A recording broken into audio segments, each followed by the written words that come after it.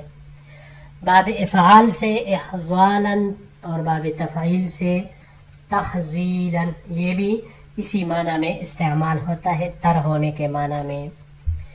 حظن حصہ، خیر، نصیب، اس کے لیے استعمال ہوتا ہے۔ باب سمع سے حظن، اور باب افعال سے احظاظن، یہ نصیب والا ہونے کے معنی میں یہ آتا ہے۔ جی عزیز طلباء کرام، یہ زبردست اور عظیم الشان خطاب ہم نے سنا.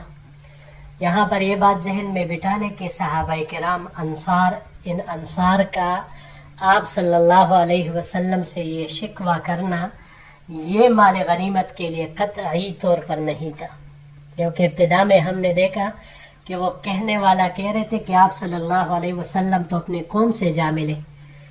ان کو اگر کوئی غم اور شکوہ تھا تو اس بات کا تھا کہ کہیں حضور صلی اللہ علیہ وسلم اب ہمیں چھوڑ کر واپس مکہ مکرمہ تشریف نہ لے جائے، اپنے قوم کے بیچ پھر سے آباد نہ ہو جائے. تو صرف اس بات کی ان کو غم وہ لگی ہوئی تھی، اور یہی بات ان کو اندر ہی اندر کائے جا رہی تھی کہ اللہ کے رسول اگر ہمیں چھوڑ کر چلے جائے تو پھر اس زندگی کا کیا مزہ رہے گا. اور آپ صلی اللہ علیہ وسلم نے، وہ ایک حکیم تھے، مرض شناس حکیم، ان کے اسی بات کو سامنے رکھ کر آپ صلی اللہ علیہ وسلم نے ان کو تسلی دی. پھر جو بات ذکر کی اور جس طرح سے خود کو ان میں شامل فرما دیا، تو صحابہ کرام کا یہ راضی ہونا، خوش ہونا، خوشی کے مارے رونا، ہم جیسے گناہگار آج اتنی صدی بعد، 1400 سال بعد ہم ان الفاظ کو دیکھتے سنتے ہیں، ہمارے اپنے جذبات کے اوپر، ایموشنز کے اوپر کنٹرول نہیں رہتا، بے اختیار ہمارے آنسو بہتے ہیں. تو انسان تصور میں لائے کہ جب اللہ کے نبی، اللہ اکبر، سامنے کھڑے ہو اور صحابہ کرام وہ سن رہے تھے، انصار آپ صلی اللہ علیہ وسلم کے زبان مبارک سے یہ الفاظ سن رہے تھے، تو ان کی کیفیت اللہ اکبر ہماری سوچ سے بھی پرے ہے. تو بہرحال ایسی کسی بھی دل میں، دماغ میں یہ خیال نہیں آنا چاہیے معاذ اللہ کہ صحابہ کرام مال غنیمت کی وجہ سے شکوہ گلا کر رہے تھے، ناراض ہو رہے تھے. وہ تو نبی علیہ السلام کے دیوانے تھے، انہوں نے تو اپنا مال و حال اپنے مہاجرین بھائیوں کے اوپر بھی تقسیم کرنا، اپنی جو دو بیویاں تھی ایک کو طلاق دینے کے حق میں بھی تھے، مگر انہوں نے اس سے منع فرمایا. وہ تو پروانے تھے، اپنا سب کچھ آپ صلی اللہ علیہ وسلم کے اوپر انہوں نے نثار کیا ہوا بھی تھا اور کر بھی رہے تھے. تو ان کا عرض مقصد یہی تھا کہ آپ صلی اللہ علیہ وسلم ہم کو چھوڑ کر نہ چلے جائے. اللہ جل شانہ سے دست و دعا ہے کہ اللہ جل شانہ ان حضرات کی اتباع صحیح معنوں میں ہم سب کو نصیب فرمائے. آمین. انشاءاللہ العزیز اگلے درس میں پھر آپ سے ملاقات ہوگی. السلام علیکم ورحمۃ اللہ وبرکاتہ.